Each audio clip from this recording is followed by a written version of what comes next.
एक समय की बात है। हजारों बौद्ध भिक्षु एक बौद्ध भिक्षु को घेर कर खड़े हुए थे। सभी भिक्षु इंतजार कर रहे थे कि वह एक भिक्षु जिस पर उन सभी की निगाहें टिकी हुई थीं, उनको क्या ज्ञान देकर जाता है। दरअसल वह बौद्ध भिक्षु उन सभी का गुरु था और वह अब अपनी मृत्यु के बेहद नजदीक था। अब वह अपनी आखिरी सांसें ले रहा था और इस वक्त जब वह मृत्यु के बेहद करीब था तो उसके सभी शिष्य उसको घेर कर खड़े हुए थे। वे सभी उससे जानना चाहते थे कि जीवन का सार क्या है, वह उन्हें क्या सीख देकर जाना चाहते हैं। तब उस बौद्ध भिक्षु ने अपने शिष्य को इशारे से अपने पास बुलाते हुए उसके कान में कहा कि अपने जीवन में कभी भी बिल्ली मत पालना। और यह कहकर उसने अपने प्राण त्याग दिए। अब यह बात उस शिष्य को बड़ी ही ना समझी भरी लगी। सभी शिष्य उससे पूछ रहे थे कि तुम्हारे कान में गुरुजी ने क्या कहा। तो वह अपने गुरु द्वारा बोले गए शब्द दोहराकर बता देता है कि अपने जीवन में कभी भी बिल्ली मत पालना। अब सभी भिक्षु विचार में पड़ गए कि यह कैसी नासमझी भरी बात है। जीवन में भला बिल्ली कौन पालता है और जीवन के ज्ञान का बिल्ली से भला क्या तात्पर्य है। इस बात का मतलब कोई भी नहीं समझ पा रहा था, लेकिन उन्हें यह भी पता था कि यह बात व्यर्थ नहीं हो सकती, क्योंकि उनके गुरु ने यह बात बोली थी। और इसी बात का रहस्य जानने के लिए कुछ शिष्य उनके पुराने मित्र के पास उनकी इस बात का मतलब जानने के लिए पहुंच जाते हैं।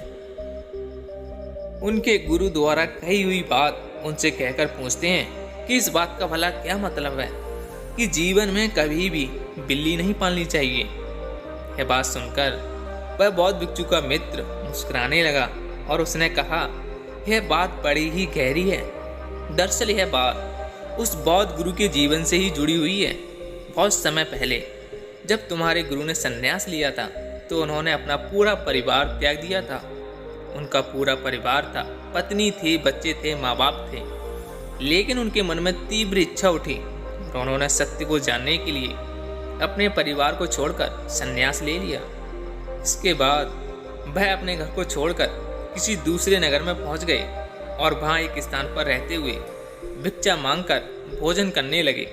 उसके पास सिर्फ भिक्षा मांगने के लिए कटोरा और पहनने के लिए 2 वस्त्र ही थे। कुछ दिन ही बीते ही थे कि उसके कपड़ों को चूहों ने काटना शुरू कर दिया। उसके पास 2 ही कपड़े थे और चूहा दिन प्रतिदिन उन कपड़ों में छेद करता जा रहा था। इससे वो बौद्ध भिक्षु बहुत परेशान हो गया और उसने सोचा कि इसका कुछ हल निकालना ही होगा, नहीं तो ये चूहे मेरे दोनों कपड़ों को कुतर डालेंगे। और यही सोचकर उसने कुछ लोगों से इसका हल जानना चाहा। तो कुछ लोगों ने बताया कि चूहे को दूर भगाना है तो तुम एक बिल्ली पाल लो। बिल्ली होगी तो चूहे नहीं होंगे, तुम्हारे वस्त्रों को कुतर ही नहीं पाएंगे। तुम एक बिल्ली पाल लो। और यही सोचकर उसने एक बिल्ली पाल ली। बिल्ली ने चूहे तो खत्म कर दिए, लेकिन बिल्ली को पालने के लिए दूध चाहिए होता था। अब वह भिक्षा मांगने जाता तो साथ में दूध भी भिक्षा में मांगता और कुछ दिन तक वह अपनी बिल्ली को दूध पिलाता रहा। लेकिन कुछ दिन बाद लोगों ने उसे राय दी कि भिक्षा में दूध मांगना अच्छा नहीं लगता, तुम एक काम क्यों नहीं करते, एक गाय पाल लो। गाय पालोगे तो उसके दूध से तुम्हारी बिल्ली भी पलती रहेगी और तुम्हारे लिए दूध की कुछ व्यवस्था भी हो जाएगी। और यही कहकर उस नगर के कुछ लोगों ने उसके घर पर एक गाय लाकर बांध दी। भिक्षु को भी लगा कि हाँ, यही सही रहेगा, बिल्ली को भी दूध पिला दूंगा, बदले में मुझे भी कुछ दूध मिल जाया करेगा। और ऐसे करते करते उसका जीवन फिर से चलने लगा। लेकिन कुछ दिनों बाद उसे एहसास हुआ कि गाय की देखभाल के लिए चारा चाहिए होता है और वह तो भिक्षा मांगने के लिए बाहर चला जाता है। अब गाय की देखरेख कौन करता। और यह समस्या उसके लिए बड़ी होती जा रही थी। उसका कुछ न कुछ हल निकालना था। इसीलिए उसने लोगों से पूछा कि मुझे क्या करना चाहिए।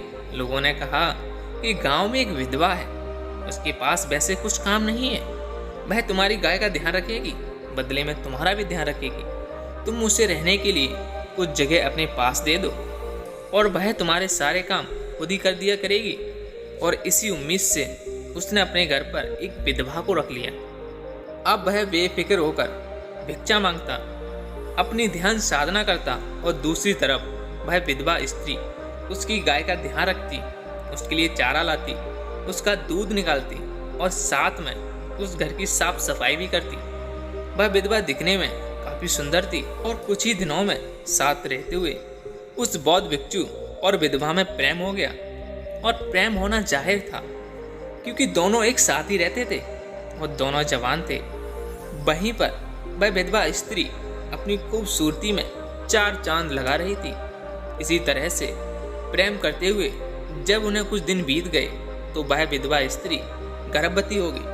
उसके पेट में उस भिक्षु का बच्चा पलने लगा। अब उस बौद्ध भिक्षु के पास उस विधवा स्त्री से शादी करने के अलावा और कोई रास्ता ही नहीं था। उसने लाख उपाय खोजे पर उसे एक उपाय न सूझा था।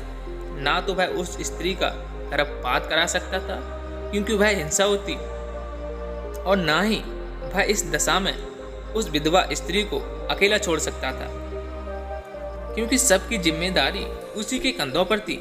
इसलिए उस बौद्ध भिक्षु को उस विधवा स्त्री से शादी करनी पड़ गई और वह लौटकर वहीं पर आ पहुंच चुका था जहां से उसने अपने जीवन की शुरुआत की थी।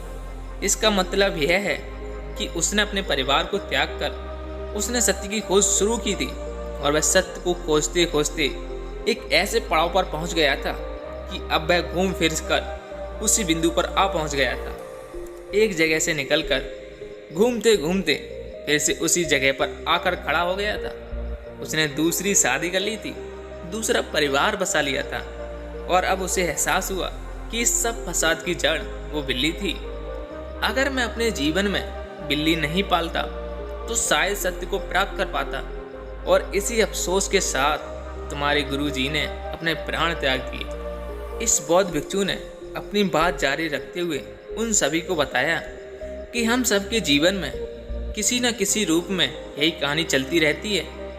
हम एक वस्तु से निजात पाने के लिए हजारों ऐसी चीज़ों से तादाद में जोड़ लेते हैं, रिश्ता बना लेते हैं कि वही चीज़ें हमारे लिए सरदर्द बन जाती हैं। किसी साधु सिधा को कोई लड़की पसंद आई, उसके मन को चूहे ने कुतर दिया और उसको चैन से जीने नहीं दे रहा और इसीलिए उसने आगे बढ़कर उससे रिश्ता बना लिया। और अब उस रिश्ते को बनाए रखने के लिए उसे हजार झूठ बोलने पड़ेंगे अपने परिवार से, अपनी पत्नी से, और आखिरकार वह पाएगा कि यह गलती वह अपने अतीत में कितनी बार कर चुका है और फिर से उसी जाल में आकर फंस गया। उसका कोई निष्कर्ष नहीं निकल रहा है।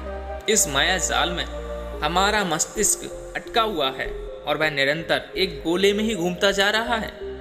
वही गलतियां हम अपने जीवन में दोहराते रहते हैं, बार बार दोहराते रहते हैं और दोहराने के बाद हम सोचते भी हैं कि हमने यह गलती फिर से कर दी, लेकिन फिर भी उसको बदल नहीं पाते हैं। इन सब समस्याओं की मुख्य जड़ होती है हमारी वासना। जब हमारे मन में वासना अपना घर कर जाती है तो हम उनको पूरा करने के लिए तरह तरह के प्रयोग करते हैं और वासनाओं को पूरा करने के लिए हमारा मन अपने ही बनाए हुए भ्रम जाल में फंसता चला जाता है और आखिरकार हम पाते हैं कि हमारी वासनाओं ने हमारे मन को अपना गुलाम बना दिया है और अब हम चाहकर भी अपनी वासनाओं से छुटकारा नहीं पा रहे हैं। और इस समस्या का हल ढूंढने के लिए हमें समझना होगा कि हमारे मन में वासनाएं कैसे पनपती हैं। अगर हम यह समझ पाते हैं कि हमारा मन वासनाओं के अधीन किस प्रकार होता है तो हम यह भी समझ पाएंगे कि इन वासनाओं से अपने आप को बचाना कैसे है। दरअसल कोई भी भौतिक सुख जो आपके दुख को भुलाने में आपकी थोड़ी सी भी मदद कर देता है, कुछ देर के लिए आपको सुख की अनुभूति करा देता है, वही आपकी वासना बन जाती है। आप परेशान हैं, आप दुखी हैं, चाहे किसी भी कारण से हो, और उसी वक्त आपको किसी ने शराब पिला दी, कोई नशा करा दिया और आपको लगा कि मैं तो अपना दुख बिल्कुल भूल गया, मुझे तो बड़ा आनंद आया।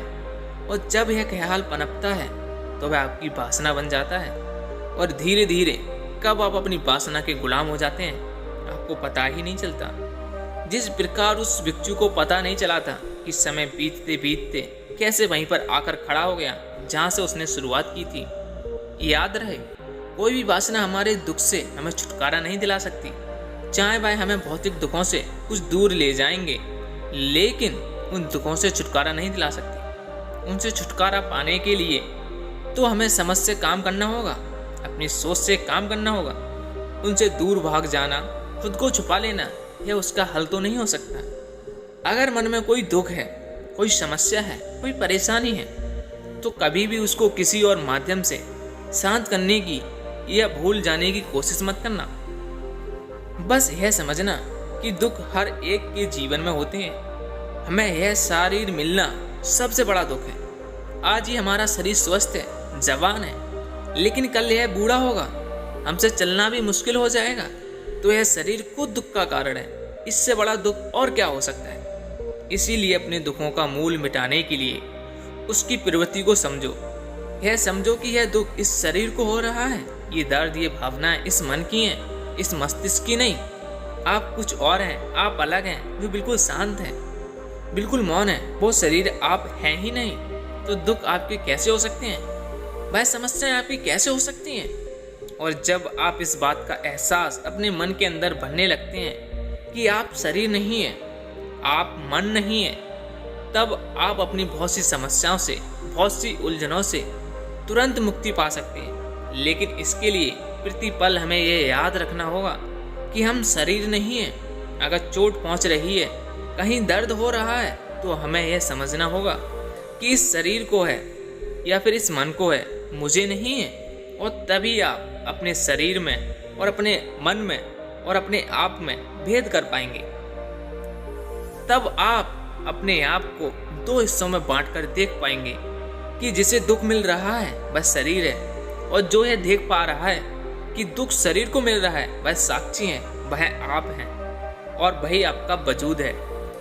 उसको कुछ फर्क नहीं पड़ता, वह बस साक्षी मात्र है, वह सिर्फ देखने वाला है। और इसी प्रकार ये शरीर मिट जाएगा, लेकिन वह साक्षी भाव, वो साक्षी नजर, वह नहीं मिटेगी। आपकी वासना कब आपको दुखों के दलदल में ढकेलती चली जाती हैं, आपको पता ही नहीं चलता, और बाद में आप खुद को कोसते हैं। बाद में खुद को कोसने से कुछ नहीं होगा, बल्कि आपको अपने जीवन में जागरण पैदा करना होगा। आपको जागना होगा, आपको आंखें खोलकर देखना होगा कि दुखों का मूल कारण सिर्फ मेरी वासना है। अगर मैं अपनी वासनाओं पर काबू पा सकता हूँ, तो मैं अपने दुखों पर भी काबू पा सकता हूँ। आपके पड़ोसी ने घर बना लिया और आपके अंदर वासना उठी उसे देखकर कि मैं भी अपना ही घर ऐसा ही बना लेता हूँ। उस घर को बनाने में आपने अपनी सारी पूंजी लगा दी, और अब आपके पास उस घर का खर्च चलाने के लिए बिल्कुल धन नहीं बचा। ऐसी स्थिति में आपने फिर से एक बार अपने चूहे को मारने के लिए एक बिल्ली को पाल लिया। अब उस बिल्ली के लिए दूध लाना होगा, रोज रोज की झंझट करनी होगी, और वह आपके सिर दर्द का कारण, आपकी परेशानी का कारण बन जाएगा। इसीलिए ईर्ष्या, द्वेष, गुस्सा, ऐसी वासनाओं से भरी सोच को वहीं पर समझकर दूर करने की कोशिश करें। उन वासनाओं में फंसे ना, क्योंकि वो वासनाएं प्रेम से उजागर होकर नहीं आई, वो प्रेम से निकलकर नहीं आई। वो गुस्सा, वो घृणा, या फिर अपने दुख को दूर करने के लिए उठाए गए आपके ना समझी भरे कदम थे।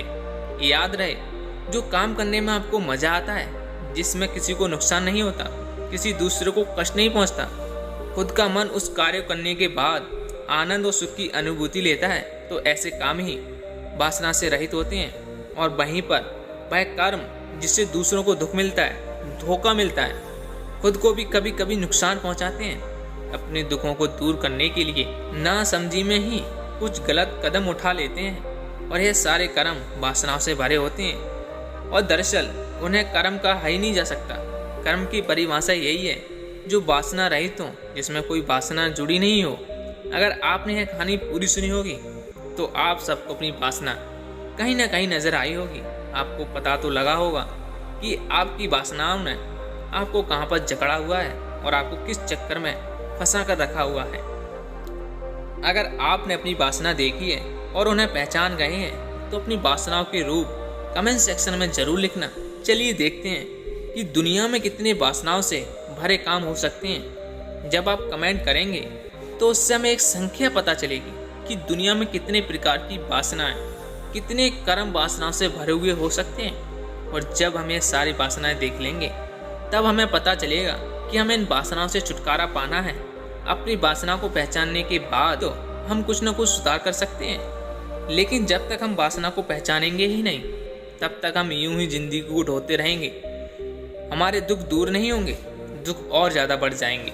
आप शराब पीने लगेंगे, सिगरेट पीने लगेंगे अपने दुखों को दूर करने के लिए, लेकिन उल्टे कुछ समय के बाद आपके दुख दुगने हो जाएंगे जब आपका शरीर अस्वस्थ होने लगेगा, और फिर आपको वही पछतावा लगेगा। फिर आप अपने आप को कोसेंगे और फिर से यह सब ना करने की कसम खाएंगे। लेकिन कसम खाने से कुछ नहीं होगा, क्योंकि आपने उसकी जड़ पहचानी नहीं थी। लेकिन आज आप उन सब की जड़ पहचान चुके हैं, और अब आप उस पेड़ को भी उखाड़ सकते हैं, क्योंकि यह पेड़ इतना मजबूत नहीं है, यह वासना इतनी मजबूत नहीं है, क्योंकि आपका मन कच्चा है, इसलिए वह वासना इतनी शक्तिशाली हो जाती है। वरना तो इन वासनाओं की कोई बिसात ही नहीं। आप एक बार कोशिश करके देखिए, मेरे साथ पहला कदम बढ़ाइए, देखिए आपको उसके फल किस प्रकार मिलते हैं। तो दोस्तों, कैसी लगी कहानी कमेंट सेक्शन में ज़रूर बताना, और इस चैनल को सब्सक्राइब जरूर कर लेना, क्योंकि हम दुनिया देश की बातें नहीं करते, हम आपके बदलाव की बातें करते हैं, आपकी मन की बातें करते हैं, आपको खुद को समझने में आपकी सहायता करने वाली बातें करते हैं। और खुद को समझने से और खुद को जानने से बड़ा काम, बड़ा कर्म इस दुनिया में कुछ हो ही नहीं सकता। और साथ में नोटिफिकेशन बेल को दबाना मत भूलना, क्योंकि जब भी हम वीडियो डालेंगे तो आपको पता चलना चाहिए कि हमने वीडियो पोस्ट कर दी है। वरना तो अगर आप बीच में कोई वीडियो छोड़ देंगे तो ज्ञान आधा अधूरा रह जाएगा, और आधा ज्ञान बड़ा खतरनाक होता है, याद रखना है यह बात। तो चलिए दोस्तों, ध्यान करते रहिए, अपने मन को शांत करते चले जाइए, विचारों को समझते चले जाइए। तो मिलते हैं फिर से एक और वीडियो में, तब तक के लिए अपना ख्याल रखें। नमो बुद्धाय।